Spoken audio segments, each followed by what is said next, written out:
मावळमध्ये शिवसेना उमेदवार श्रीरंग बारणे आणि राष्ट्रवादीचे पार्थ पवारांमध्ये लढत होती आणि दोन्ही उमेदवार आज आपला अर्ज दाखल करणार आहेत। यावेळी दोन्ही पक्षांकडून शक्ती प्रदर्शन करण्यात येणार आहे। मावळमध्ये चौथ्या टप्प्यात म्हणजेच 29 एप्रिलला मतदान होणार आहे।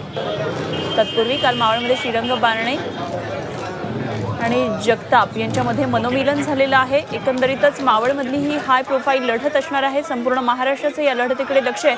आणखी सविस्तर माहिती जाणून घेऊया। आमचे प्रतिनिधी कैलासपुरी सध्या आपल्या संपर्कात आहेत। कैलास, मावळमधली लढत संपूर्ण महाराष्ट्राचंच नव्हे तर भारताचं लक्ष आहे, कारण एकतर शरद पवार यांचे नातू पहिल्यांदाच लोकसभेच्या रिंगणामध्ये आहेत आणि त्यांच्या विरोधात शिवसेनेचे कार्यक्षम उमेदवार श्रीरंग बारणे आज दोघेही शक्ती प्रदर्शन करत उमेदवारी अर्ज भरणार असल्याचं कळतंय। काय नेमकं वातावरण दिसतंय?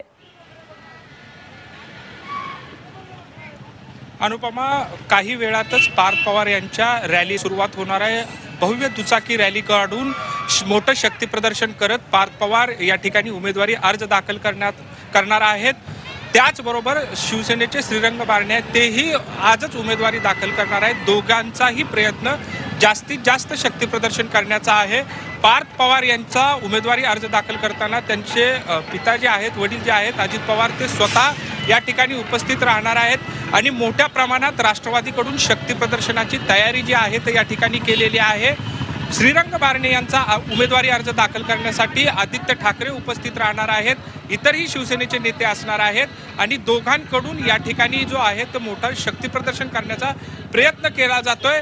एकंदरीतच ही लढत जी आहे ती अत्यंत चुरशीची अशी लढत होणार आहे। एकतर पवार कुटुंबियातील सदस्य आणि दुसरीकडे शिवसेनेचा बालेकिल्ला, अशी ही तुल्यबळ लढत असल्यामुळे दोघंही उमेदवारांचा प्रयत्न आहे, दोन्हीही पक्षांचा प्रयत्न आहे की उमेदवारी अर्ज दाखल करताना अतिशय शक्ती प्रदर्शन करण्यात यावं आणि तशा पद्धतीनं माहोल जो आहे तो तयार करण्याचा दोन्ही पक्षांचा प्रयत्न आहे। अनुपमा, ठीक, धन्यवाद कैलास दिलेल्या सगळ्या सविस्तर माहितीसाठी आणि वेळोवेळी आपल्याकडून त्या संदर्भातली माहिती जाणून घेत राहू। तुर्तास धन्यवाद।